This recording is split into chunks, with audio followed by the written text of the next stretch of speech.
Hola a todos, ¿cómo están? Bienvenidos a esta nueva edición de Humo y Espejos. Argentina en el centro del mundo. Para entender a Argentina, primero vamos a entender a Estados Unidos. Vamos a desmenuzar este país que supo pretender ser el gendarme del mundo, pero que hoy claramente lo vemos cayendo. Y como dijo Atilio Borón hace muy poco en el programa Hoy Muy Espejo en las redes, lo podemos comparar con un avión que se está en pleno descenso. El tema es cómo va a ser la caída, si va a ser estreptosa o, bueno, va a ir aterrizando ahí a los tumbos. Así que bienvenidos y bienvenido Marcelo Ramírez, que siempre nos está acompañando hoy. Bueno, esperamos tus comentarios iniciales. ¿Qué tal? ¿Cómo andás? Sí, lo que decía Atilio es, sabemos que el avión se está cayendo, lo que no sabemos es el ángulo de caída. Y sí, básicamente es lo que estamos viendo. Creo que el tema es tomar conciencia de que estamos viviendo una etapa histórica sin precedentes. O sea, ninguno de nosotros, nuestros padres, nuestros abuelos, no hay una memoria histórica de un cambio tan grande a nivel planetario, pues es un cambio de sistema. O sea, un mundo hegemonizado por Occidente y hegemonizado dentro de Occidente por ese mundo anglosajón, está jugando sus últimas fichas. Ya queda poco, pero esto no responde a una cuestión ideológica, no es que uno le caiga simpático o antipático a Estados Unidos. Son datos de la realidad y que bien yo creo que haría el gobierno argentino. Por ejemplo, en tener una lectura un poquito más abarcadora, un poquito más amplia, más comprensiva de la realidad, no ser tan dogmáticos, no haberse quedado, diríamos, hace medio siglo atrás, porque después hay consecuencias y las consecuencias, bueno, hoy las vamos a ir analizando acá. Vamos a ver cuáles son los signos reales de la caída de Estados Unidos para que vean que no es algo caprichoso y cómo también esto impacta en nuestra política. Muy bien, y para completar este cuadro, o para empezar con este cuadro, en realidad vamos a traer la columna de Francisco Uribe. Francisco Uribe es un consultor mexicano, economista, ingeniero en sistemas, y hace un programa muy interesante en Humo y Espejos en YouTube que se llama El futuro es ahora. Y ahí ustedes van a poder entender cómo se nos está adelantando este futuro que hace más de una década venimos anunciando, ¿no? Así que Francisco nos va a hablar del primer talón de Aquiles de Estados Unidos, que es su deuda pública fuera de control y de los movimientos económicos que se ha producido. Así que ahí escuchamos la columna de Francisco. ¿Qué tal? Muy buenas, encantado de estar con ustedes. Pues bueno, para hablar sobre el tema de la situación de Estados Unidos en materia de deuda, de crisis financiera y de el riesgo de una posible insolvencia bancaria. Abordando primero lo referente a su deuda, Estados Unidos tiene, como decimos en Norteamérica, un issue, un verdadero problema del tamaño de 34 billones, dicho con números en castellano, o trillions con números en inglés. Es decir, la friolera de 34 millones de dólares. Cantidad que se dice fácil, pero para ayudarnos a dimensionar, estamos hablando de 34 millones de casas de $1 millón cada una. Y si eso todavía no les dice mucho, estamos hablando casi del Producto Interno Bruto de todos los países del continente americano, que en 2023 cerró en 35 billones de dólares, es decir, un billón más que la deuda de Estados Unidos. Pero tomemos en cuenta que esta gigantesca deuda genera en obligaciones del servicio de la misma, es decir, produce intereses de 1.1 billones de dólares al año, lo que prácticamente restaría para igualar el Producto Interno Bruto sumado de todos los países del continente americano. Y esta obligación de pago de Estados Unidos por concepto de intereses anuales sobre la deuda equivale a casi 2 años del valor total de la producción de todos los bienes y servicios de la Argentina, es decir, 2 años de su PIB. Estas cantidades gigantescas de 34 y 1.1 billones de dólares de deuda y de intereses respectivamente han obligado a la administración Biden, a la Reserva Federal y al Tesoro de Estados Unidos, en mancuerna con los bancos y con Wall Street, a adoptar una estrategia de tipos de interés altos que, a pesar de que esto fue de manera acelerada, no causó un crack histórico, pues balancearon con una inyección de gasto público. La estrategia obligada de endurecer el crédito subiendo las tasas de interés, por un lado, produjo una retirada de liquidez, sacaron una parte de la torta, digamos. Y esto tuvo que ser compensado, por otro lado, con inyecciones de liquidez desde el Tesoro de Estados Unidos. Esto pudiera parecer que, si bien ha habido inflación, se compensa con aumentos de sueldo, subvenciones o programas de apoyo. Pero ojo, porque aquí está la gran cuestión. A pesar de que en cifras macroeconómicas existe un balance, hay que considerar que hay unos bolsillos que se vacían y que para equilibrar la balanza se llenan otros bolsillos. Entonces, si bien en el ponderado de la estadística económica hay un juego de suma casi cero, una gran parte del conjunto pierde mientras otros pocos se ven beneficiados. Es por eso que vemos que los equities, los grandes fondos de inversión, las acciones de las compañías que cotizan en bolsa tienen muy buenos números, mientras que al común de los estadounidenses le cuesta cada vez más llegar a fin de mes. A pesar de esto, Estados Unidos en cifras macroeconómicas registra un porcentaje de desocupación menor al 5%, lo que en la práctica pudiera considerarse como pleno empleo. Que, abro paréntesis, hay que ver qué tanto de ese pleno empleo es producto de la mano de obra mexicana y de personas de países mexicanos que no tienen una situación regular de sus papeles para trabajar y sus puestos de trabajo son considerados con artificios creativos para aparecer en la estadística y manipular datos a conveniencia. Cierro paréntesis. Este escenario previo es la antesala de una espiral de crisis, pues conlleva que al haber estos recortes de liquidez, al haber menos dinero en el mercado, también hay menos gasto y por ende hay menos ventas, lo que lleva primeramente a un aumento de los inventarios, pero eventualmente a recortes en la producción, es decir, recortes de puestos de trabajo.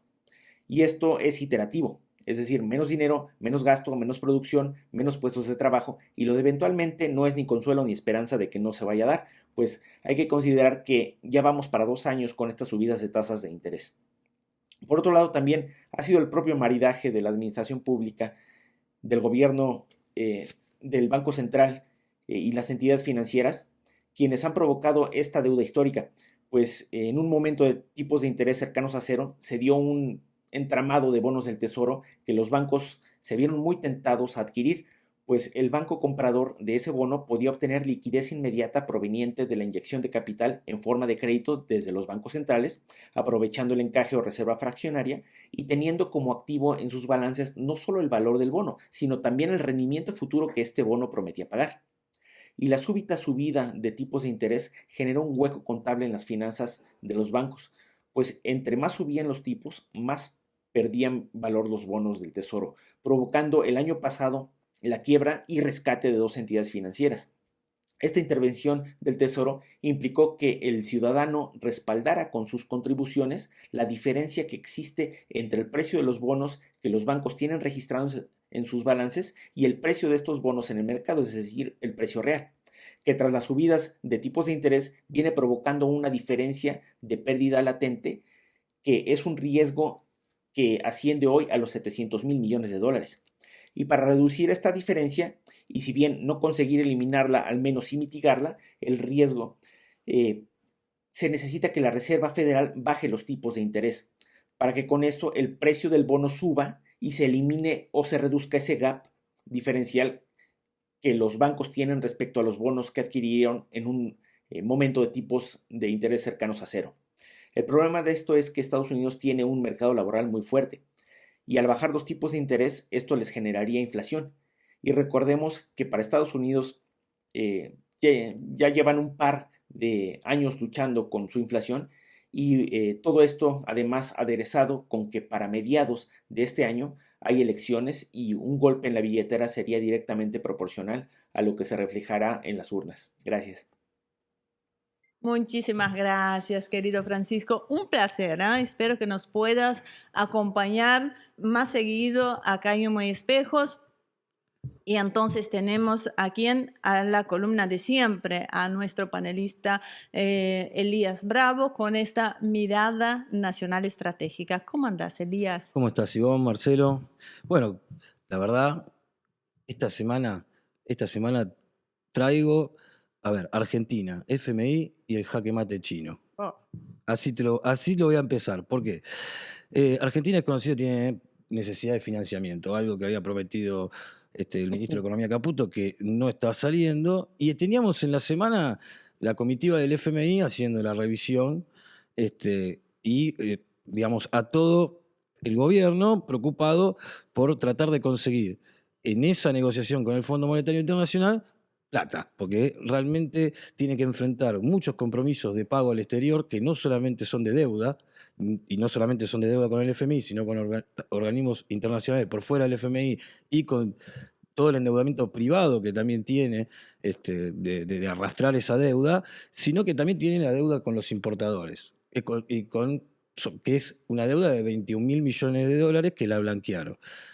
Tenían expectativas y la lectura de esto es lo interesante, porque el acuerdo se cierra esta semana, se cierra con un Fondo Monetario jugando muy tibio, muy medido, y eso creo que, más allá de la generalidad, lo que se puede entender es que el Fondo Monetario no se está jugando por este gobierno, y no se está jugando por Milei, que es algo que la primera lectura es contrario a lo que Milei venía haciendo, que era jugarse entero por Estados Unidos y jugarse entero por Occidente, cuando se pelea con China, cuando la maltrata y la desplanta en el mundo públicamente para entablar una alianza carnal, si se quiere, sin negociar nada, como veníamos diciendo antes, con Estados Unidos y Occidente. Bueno, la devolución no fue la esperada, no fue la misma. Le dijeron no hay plata, solamente le dieron condicional el desembolso de 4.800 millones de dólares, que es lo que en realidad te doy la plata para que después me pagues a mí. Previo al FMI, cuando vino, lo primero que hizo fue retirar los pocos dólares que había juntado el Banco Central, que eso también se lo llevó. Y en el tintero queda, ¿por qué no se juega a Estados Unidos? ¿Por qué el FMI, después de semejante demostración, que inclusive está puesta en la ley ómnibus diciendo el ministro de Economía ya no necesita la aprobación del Congreso para endeudarse con ustedes? O sea, cuando está proponiendo un plan de ajuste todavía más a fondo que lo que proponía el Fondo Monetario, y así todo no se jugó. Y bueno, hay una lectura de también no se juega porque no se está creyendo en que esto sea viable de Milei. Creo que esa es la primera lectura que hay. Y después, cuando lo interesante es, no se juega el Fondo Monetario, pero apoya tibio, y en una conferencia de prensa con el ministro de Economía, el tiempo en el que juega China creo que es clave, y cómo juega China, porque el ministro anuncia que estos 4.800 millones de dólares van a servir para garantizar la estabilidad financiera hasta que llegue la cosecha a fines de marzo. La cosecha es el mayor ingreso del país en dólares, que la estiman, un ingreso estimado y futuro de la venta de la cosecha de 20.000 millones de dólares, que eso encarrilaría la economía.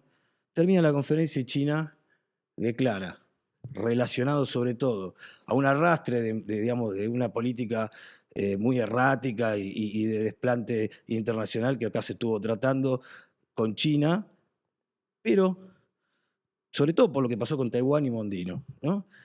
Y la respuesta fue después de la conferencia diciéndole, o sea, la consecuencia de que vos hayas hecho eso con Taiwán es, esos 20.000 millones que vos estás esperando para estabilizar tu economía van a depender en gran parte de lo que yo te compre.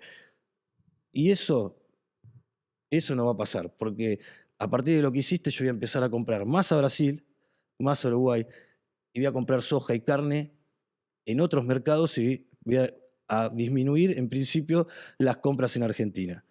Y por otro lado, le dice, y esos 5.000 millones del swap que yo le presté a Argentina, los quiero ahora. Y si no me lo pagás, no solamente vas a vender menos y no vas a tener esos 20.000 millones, sino que voy a retener los pagos de las exportaciones. Se los voy a retener a los privados. Eso lo dijo después de la conferencia de prensa del Fondo Monetario. Eso pone en jaque. Olvídate a Mondino. Mondino ya está dada vuelta como un trompo. Pone en jaque a todo el plan del gobierno. Es impresionante toda esta Alentador. información. Alentador, pero quisiera remarcar qué importante es tu columna, Elías, y también la clave que era comprender la situación de Estados Unidos, la situación financiera de los Estados Unidos que nos trajo Francisco, que nos lleva a ver qué se asoma, ¿no? de este desastre que no es un dato menor lo que dijo Francisco, que explica también cómo maquillan sus números de desocupación. O sea, si vemos todo lo que está sucediendo en Estados Unidos y conectamos con lo que vos nos estás contando que está sucediendo a la Argentina, nos dejan un cóctel bastante interesante, ¿no, Marce? Si me das un segundo, yo creo que hay dos conclusiones. La primera, mala lectura de la política internacional, no sabe lo que está pasando y no entienden que Estados Unidos no tiene hoy espaldas. O sea, Estados Unidos no puede responder todos los pedidos de plata. Ucrania le está reclamando 50.000 millones de dólares, Argentina le pide dólares, todos le piden dólares, Estados Unidos no está hoy en condiciones. Puede emitir, sí, pero ya sabemos que hay un problema con la inflación, que es un poco lo que explicaba Francisco. Y el otro tema que, con esto te cierro y te dejo pensando, Argentina entró en el tablero geopolítico, me parece, a partir de esto. ¿Por qué? Porque nosotros teníamos un solo protagonista. En la política argentina todo regía a partir de lo que decía Estados Unidos. Cualquier candidato tenía que ir a Washington y ver si tenía la bendición. Todos sabemos que esto es así. Ahora, a partir de esta situación y de un probable desenlace que uno imagina que hará rodar mínimamente la cabeza de la canciller, que fue la autora intelectual de todo esto, nos vamos a encontrar en una situación donde emerge un segundo actor político en la Argentina. Hasta ahora había un actor económico, que era China. Pero esto empieza a cristalizarse en una acción política concreta y China empieza a demostrar que tiene cómo incidir en la política interna de la Argentina. Y esto es un mensaje claramente que va, imagino, realinear las fuerzas políticas. Van a tener que tomar nota de que ahora son varios los jugadores. Y Elías, ¿cómo ves que el argentino medio o que los empresarios van a tomar estos cambios? Hay mucha presión claramente sobre lo que está sucediendo. Y vamos a empezar a ver tapas presionando al gobierno a que solucione esto internacionalmente. El tema es cómo lo soluciona, porque China una vez que se juega, o sea, una vez que habla, una vez que se posiciona tan fuerte internacionalmente, después no puede volver para atrás de cualquier manera y con una charlita. O sea, realmente puso en jaque, me parece, todas las intenciones del gobierno, improvisadas, digamos, inviables, pero atadas al financiamiento. Cuando a vos no solamente te cortan la línea de crédito, sino que te están cortando el ingreso futuro del cual vos estabas dependiendo para más o menos acomodarte,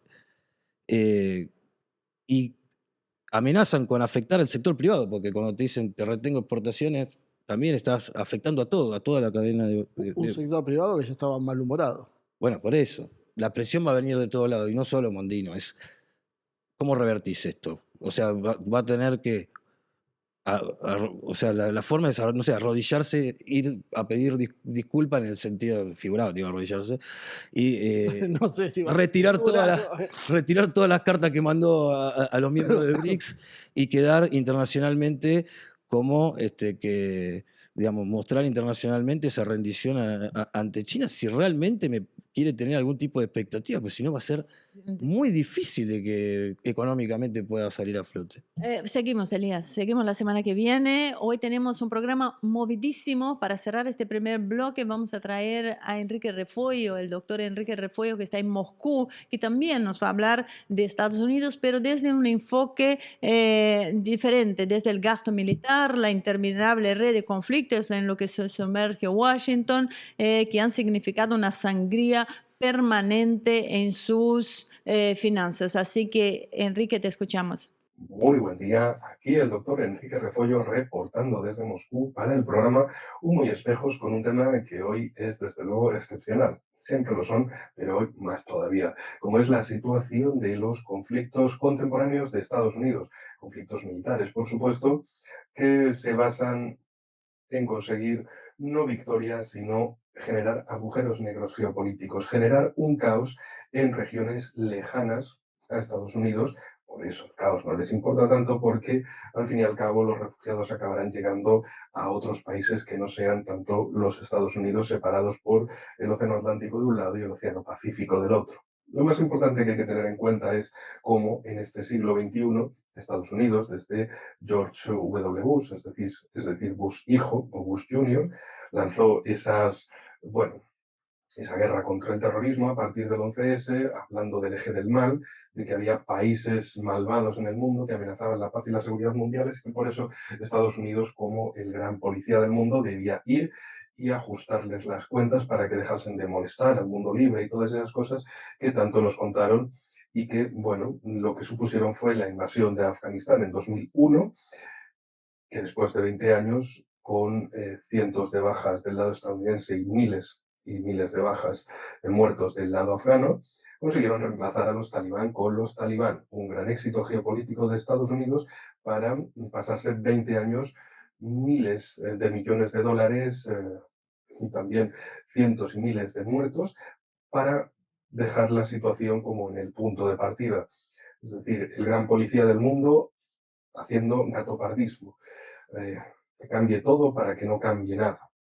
En el caso de Irak, dejó un país al borde de la destrucción. De hecho, es un país todavía dividido internamente entre un gobierno en Bagdad y otro gobierno en Erbil, es decir, en la parte norte, en el Kurdistán iraquí. Un país dividido internamente y tal vez fatalmente en el futuro.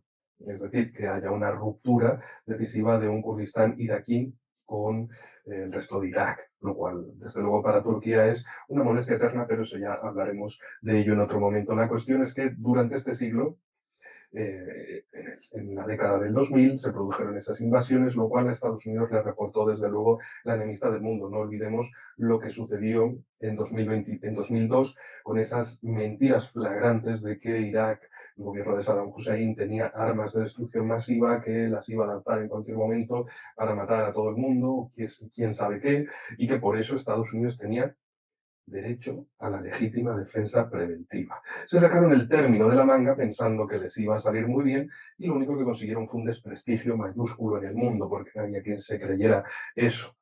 De hecho, estamos ahora mismo en 2024 y siguen sin aparecer las armas de destrucción masiva de Estados Unidos que tanto habían dicho que estaban en Irak y que tenían informes. Ahora, de hecho, se lavan las manos y en vez de afirmarlo con tanta seriedad, lo dicen como de, bueno, es highly likely, es altamente probable o supuestamente es así, y ya total, bueno, pues te sueltan cualquier cosa, te dicen cualquier cosa, pero bueno, es altamente probable. No, ni lo sabemos que sí ni que no, bueno, es altamente probable, en fin.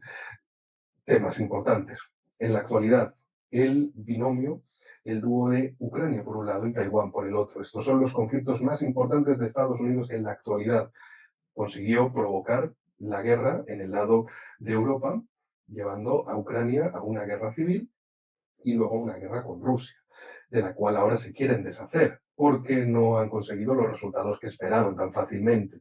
Y del lado de Asia-Pacífico esperan conseguir lo mismo, pero en vez de una Ucrania por vía terrestre, que sea un Taiwán por vía marítima contra China, que sea capaz de amenazar los principales puertos chinos desde Shanghái hasta Hong Kong y de ese modo ahogar la industria y el desarrollo de China. Pero sorprendentemente les ha encontrado los acontecimientos de Oriente Medio con la invasión de Hamas a Israel y de luego Israel contra Gaza, y con la excusa de estar luchando contra Hamas, contra el terrorismo, se dedicaron a lanzar desde ese 7 de octubre una campaña de bombardeos masivos genocidas contra los palestinos de la Franja de Gaza, y por más que intenten ocultar en algunas declaraciones de que no es su objetivo, sí, sí lo es, porque tanto en la prensa israelí como en los políticos del partido gobernante, del Likud, del partido del mismo Netanyahu, no ocultan su plan. Su plan es la expulsión, el éxodo masivo de los palestinos de Gaza.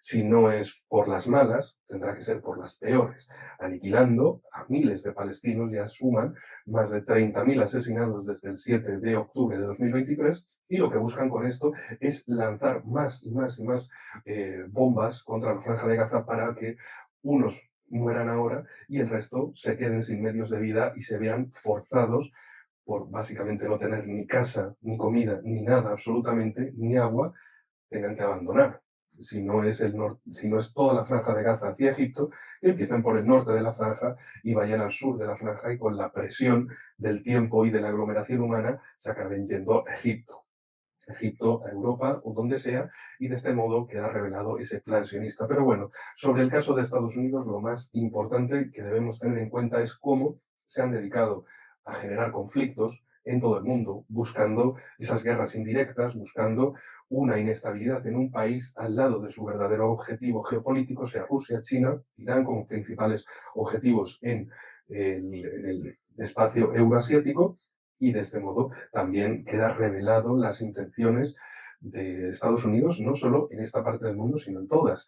Buscan siempre que haya países enfrentados entre sí en guerras infinitas, interminables y sobre todo lejanas a Estados Unidos, y de las cuales Estados Unidos se pueda llevar un beneficio. Y termino rápidamente señalando la cuestión de Níger, donde Estados Unidos se ha visto favorecida por la expulsión de Francia, tanto desde el punto de vista político como militar como económico, de este país del centro del Sahel, pero Estados Unidos no ha perdido el tiempo y su diplomacia ha estado en varias ocasiones directamente en Niamey tratando con la junta militar. ¿Para qué? Para decirle, sí, los franceses se han ido, pero ahora me quedo yo aquí. A ver si de este modo puedo evitar la extensión de lo que ellos llaman la influencia de Rusia y China, que va a trastocar el mundo, pero la realidad es que el mundo está harto de esas guerras del divide y vencerás, de esos intentos por poner a unos países contra otros, a unos pueblos contra otros, y de generar ni más ni menos que muerte y destrucción a su paso, mientras que hablan de democracia y libertad. Esas son las cosas hasta ahora, y bueno, el nuevo año 2024 promete ser fundamental, trascendental en la historia. Ya veremos hasta qué punto, y lo peor de todo, ya veremos hasta qué coste humano. Nos vemos la próxima semana. Bueno, impresionante, ¿ah? Impresionante. Marce, no te queda más que 30 segundos para hacer un cierre de este primer bloque. Bueno, creo que hablamos dos de los puntos claves de Estados Unidos que tienen que ver con el ocaso que está empezando a vivir, la cuestión financiera, económica, que viene de la mano, la falta de producción, cómo inclusive hasta para nuestra sorpresa, Estados Unidos parece que maquilla, nos explica Francisco cómo maquilla los números de la desocupación para que den mejores.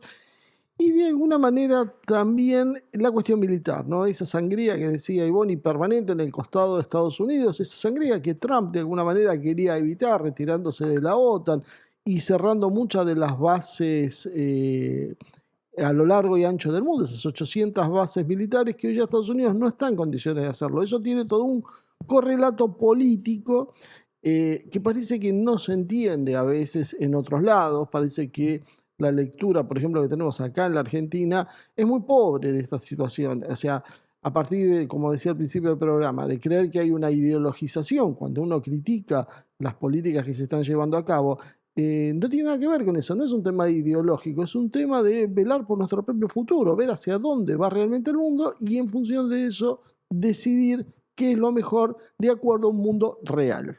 Muy bien, mientras los dejamos pensando, no se vayan lejos, ¿eh? Enseguida regresamos con este segundo bloque.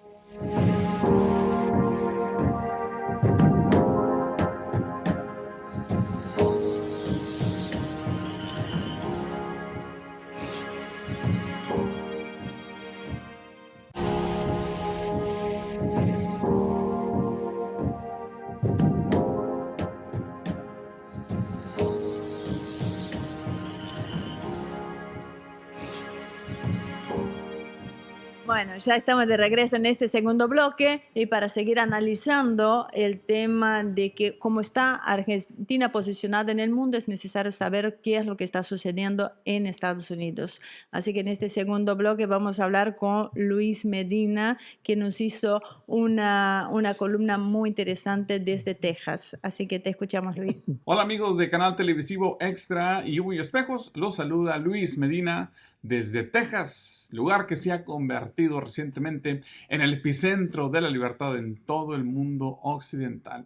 Bueno, en esta ocasión tengo el placer de darles una actualización de lo que está sucediendo aquí en la Unión Americana, específicamente en dos áreas, el área política y el área de la comunidad. Comencemos con el área política. Primero que nada, desde que Joe Biden tomó poder de las riendas del gobierno federal en una elección que ya muchos saben deja mucho que dudar. Bueno, esas dudas por desgracia han rendido frutos y no son frutos muy buenos. Tenemos situaciones donde la frontera es extremadamente, ya no es porosa, es prácticamente una frontera abierta. Han a lo largo de esta administración llegado cerca de 12 millones de inmigrantes ilegales que no tenemos ni la más remota idea de dónde proceden y qué intenciones tienen.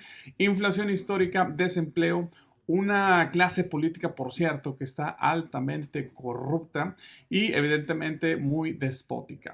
En el cuestión también, por cierto, político, esta clase política, que incluye, por cierto, republicanos, no es exclusivamente demócratas, se encuentran ya dando, como decimos en México, patadas de ahogado o desesperados, por así decirlo, porque están buscando nulificar de alguna manera u otra, legal o ilegal, congruente o no, nulificar la candidatura de Trump, que hasta la fecha sigue siendo, y por mucho, el candidato político más popular hasta la fecha aquí en los Estados Unidos. Aquí han llegado a estas alturas prácticamente, bueno, muchas legislaturas estatales, sobre todo donde los demócratas tienen un número muy importante, están buscando removerlo de la boleta electoral, así como lo acaban de escuchar. El pretexto que están utilizando es porque Trump es culpable de la insurrección, o la supuesta insurrección, para empezar, que ni siquiera es cierto, de enero 6, como lo vieron, cuando supuestamente el Capitolio fue presa de un ataque de unos insurreccionistas. Evidentemente no hay nada que soporte esta evidencia, pero bueno, ya sabemos cómo se las gastan los medios masivos de propaganda a estas alturas. Hablando, por cierto, de esa insurrección, para que un presidente, para empezar, no ha sido declarado culpable y para que pueda ser juzgado, en este caso Trump, pues tuvo que haber sido juzgado por el Senado, y el Senado, cuando lo juzga, lo encuentra pues prácticamente no culpable, queda exonerado, dicho de otra manera. Entonces, pues Trump, siendo exonerado, no puede legalmente ser acusado, o al menos no se le puede tachar de que él estuvo detrás de esa supuesta insurrección de enero 6. Esto no importa para la clase política, independientemente de eso, lo que buscan es quitarlo del poder. Sigo creyendo humildemente que los hilos del poder aquí en este país no van a permitir que llegue Trump a la presidencia de alguna manera u otra, o a lo mucho le van a crear una serie de trabas, obstáculos, por así decirlo, para que se mantenga bastante entretenido una vez que llegue al poder, si es que le permiten ganar la elección. Ya sabemos lo que sucedió en el 2020. Hablando de la sociedad, que es otro tema también que quiero dedicarle un par de minutos, pues evidentemente la sociedad ahorita está muy polarizada. Hay cosas muy buenas, como siempre. Este es un país demasiado grande, donde el poder político es muy limitado a diferencia de otros países. Pero aún así encuentras una sociedad pues con mucha polarización, frustrada, evidentemente cansada y harta de ver cómo esta clase, esta élite, tanto empresarial, de entretenimiento, en la política, se siguen prácticamente aprovechando de la bondad de los ciudadanos, como en cualquier otro país.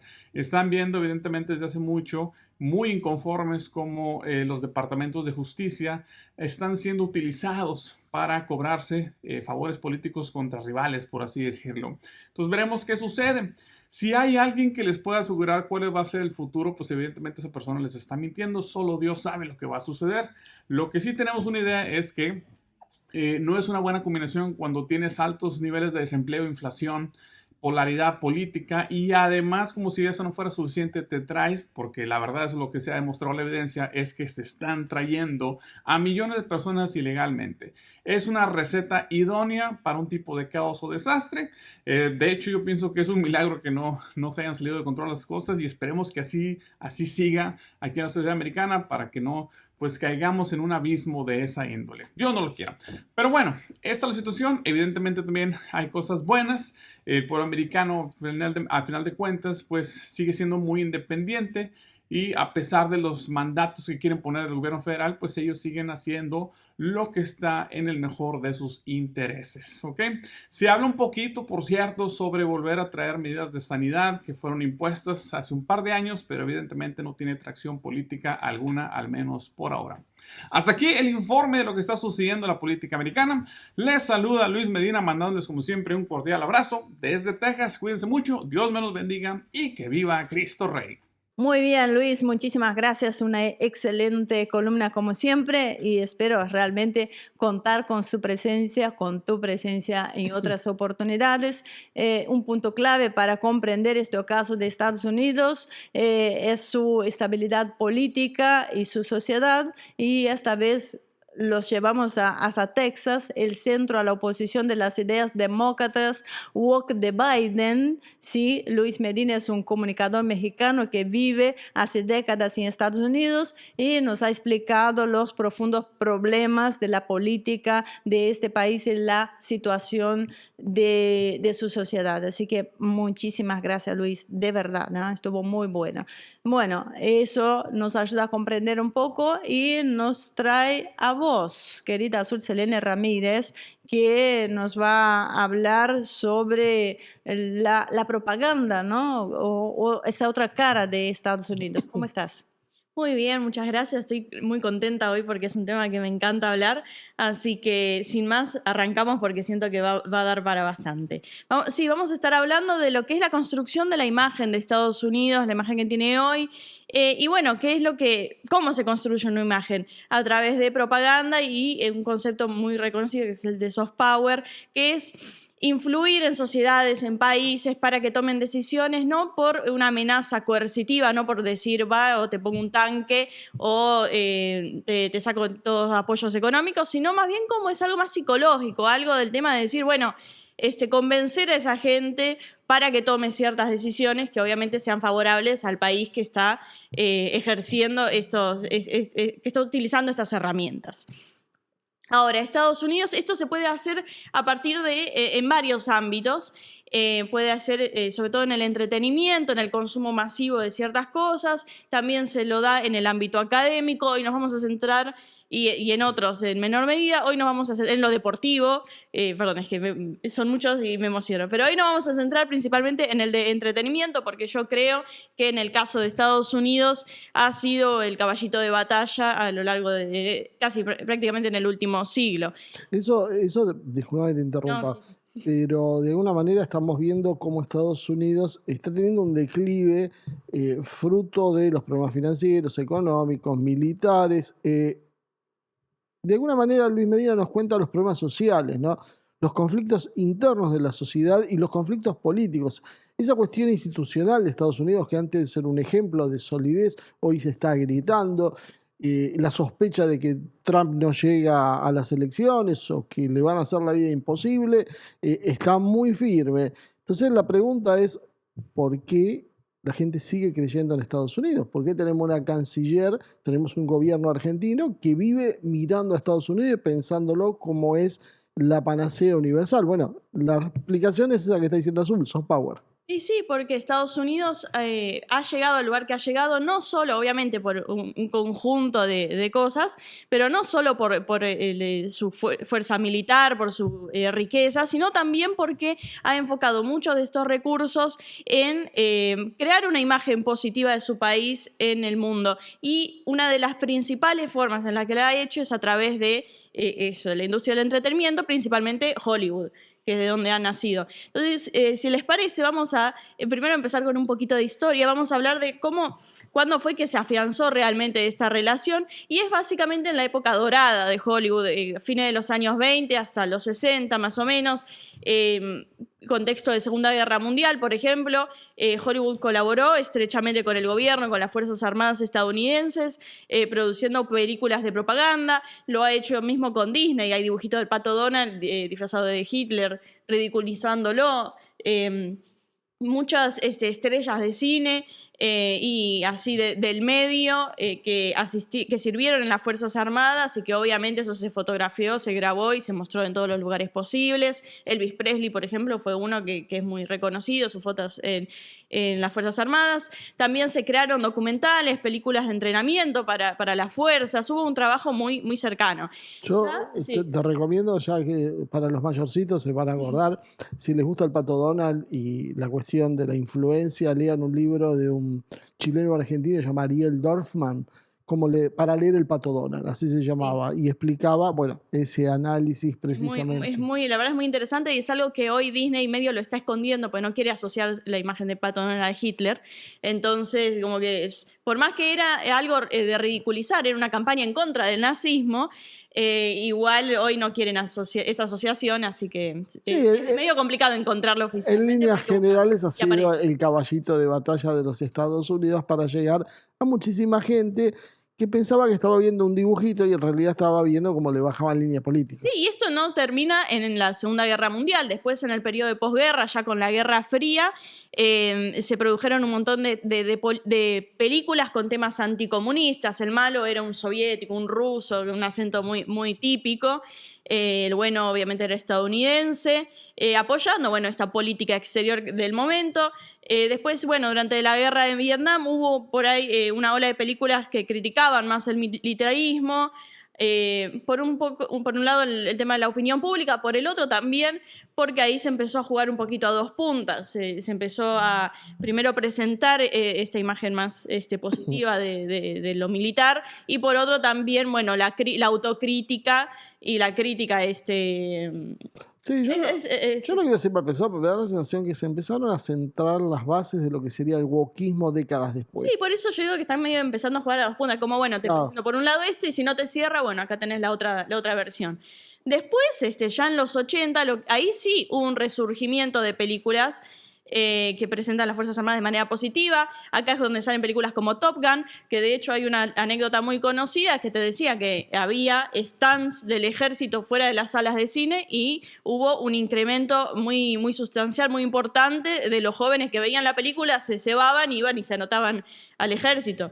Son cosas que en ese momento, en ese contexto social, sirvieron. Hace poco salió una nueva de Top Gun y no tuvo el mismo resultado. ¿Por qué? Porque obviamente estas cosas se dan dentro de un contexto que va cambiando a medida que va... Es que cambió la sociedad. La sociedad estadounidense hoy es una sociedad con otra forma de ver el tema de la autoridad y creo que eso, bueno, hay grandes debates en el ámbito militar sobre, bueno, las dificultades para reclutar. Ya el nivel de la desesperación lo hemos ya tocado en este programa. Y después ya en los 90 se empiezan a explorar conflictos más recientes, se habla más de los temas de veterano de guerra, como que se lo van enfocando de otra manera. Y bueno, después del 11 de septiembre es el boom de las películas que se centran alrededor del terrorismo, de los conflictos en el Medio Oriente. En ese momento el Pentágono, de nuevo, vuelve a trabajar muy cercano con estas producciones porque les daba acceso al equipamiento, al equipo militar y los asesoraba a cambio de, bueno, una representación favorable de las Fuerzas Armadas y del gobierno estadounidense. Acá también estamos viendo películas que se centraban en el heroísmo individual de los soldados. Por ahí ya empieza a mutar. Antes hablaba más hay una que te viene a la mente, vos sos muy joven, no voy a nombrar a otra persona que seguramente se acuerda, que es Rambo.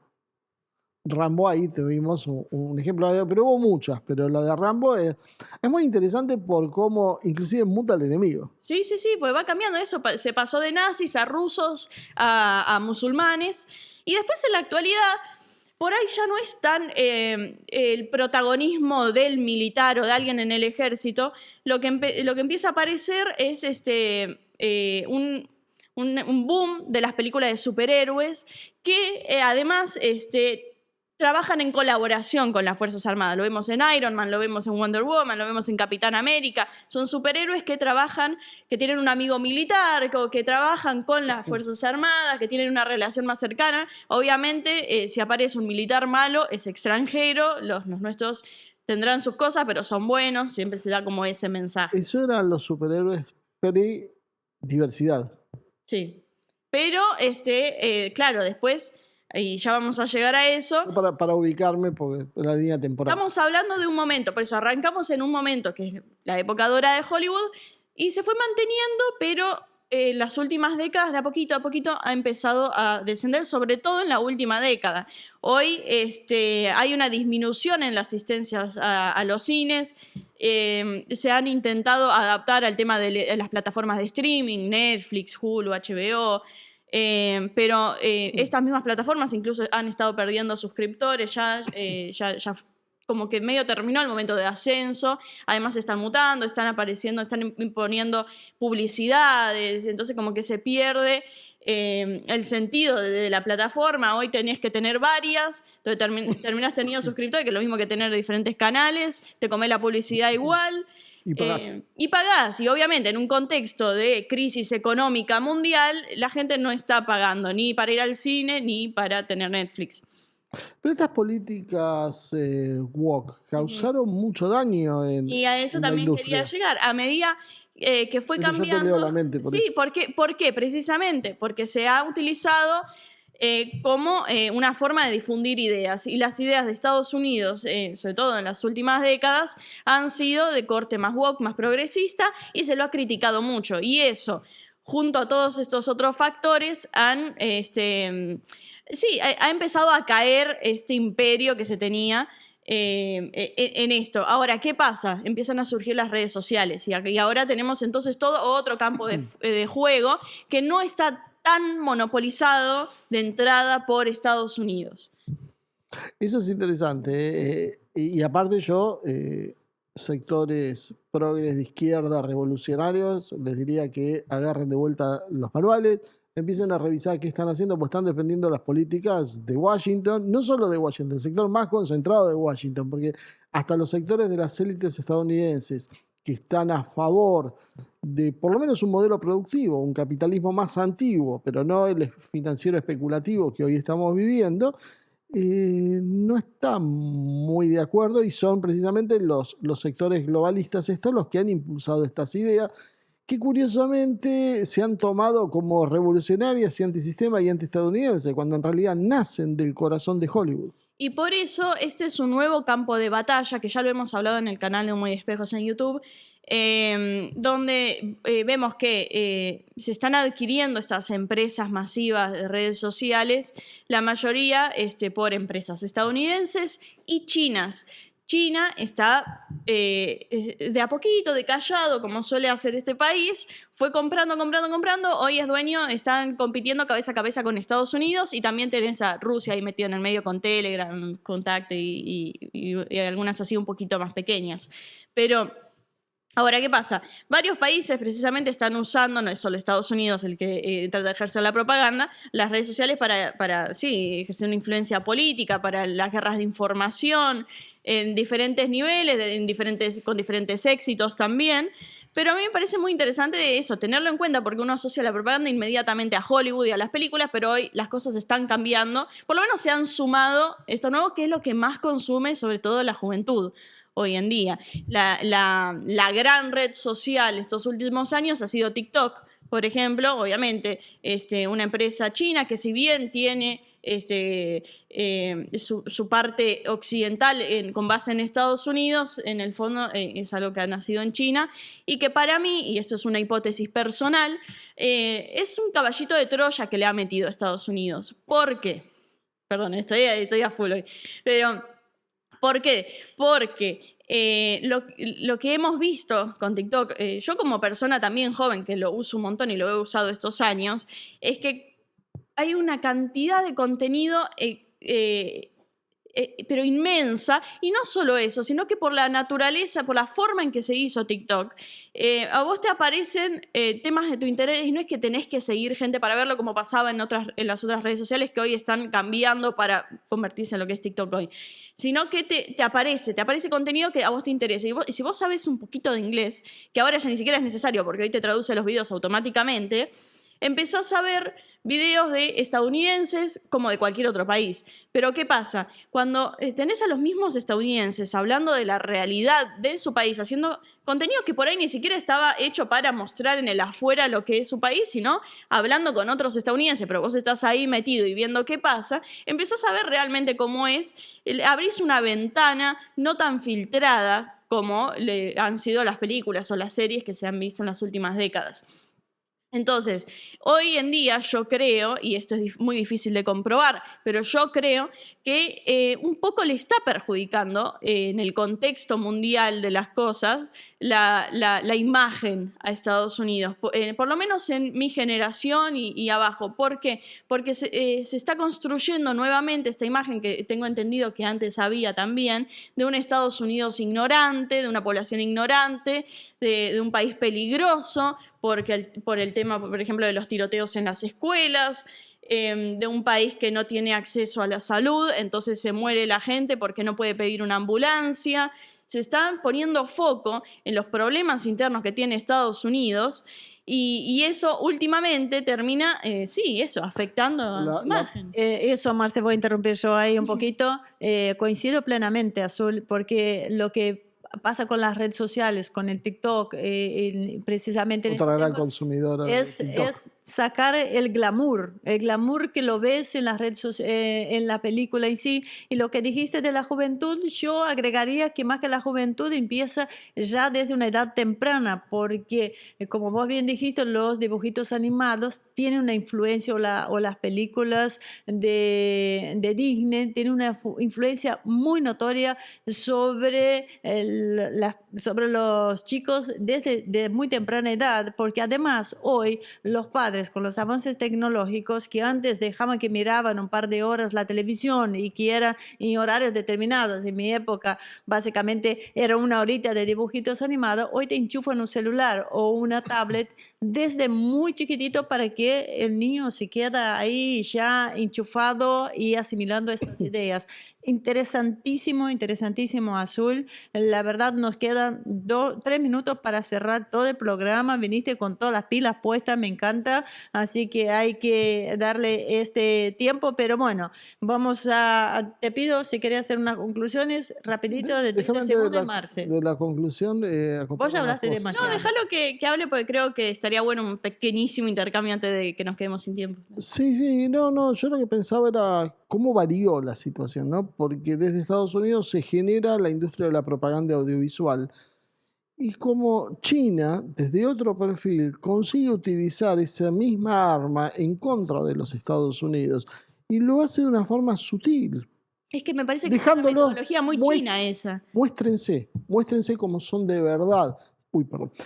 Muéstrense como son de verdad, sin el filtro y ese glamour que decía Ivonne se perdió, porque el estadounidense empezó a aparecer como es de verdad realmente. Y vos decías sobre antes la imagen que había de Estados Unidos, que era un pueblo rico, fuerte, pero poco refinado, con mal gusto, tirando a ordinario. Bueno, ahora empezamos a ver esa misma imagen, pero sin que sean ricos. Que ese es el problema, empezamos a ver la miseria. Bueno, me van a matar, ¿no? Pero ya que vieron la serie esa de Crown, voy a dar las palabras que decía la reina Isabel, que decía que cuando querían sacar todo el tema, decía que no hay que perder este glamour, ¿no? Porque ellos vivían de la mística, de ser los reyes. Bueno, los británicos siempre han sido la cabecita de todo después lo que hacen los estadounidenses, así que no es algo exclusivo de Estados Unidos y de hecho me parece que mucho viene precisamente de ese antecedente que tiene. Muy bien, ya no tengo tiempo, ya me está marcando el tiempo. Impresionante el programa de hoy, espero que ustedes hayan tenido esta misma sensación. Muchísimas gracias, Azul, será hasta la semana que viene, Marcelo también, así que un placer como siempre. Gracias a Francisco Uribe, a Luis Medina, Enrique Refollo y por supuesto Elías Bravo, que nos acompaña siempre con esta mirada nacional estratégica. Y en cuanto a ustedes, muchísimas gracias por darnos esta audiencia, por hacer que nosotros estemos acá con ustedes todas las semanas. Así que se los quiere por acá. Nos vemos pronto.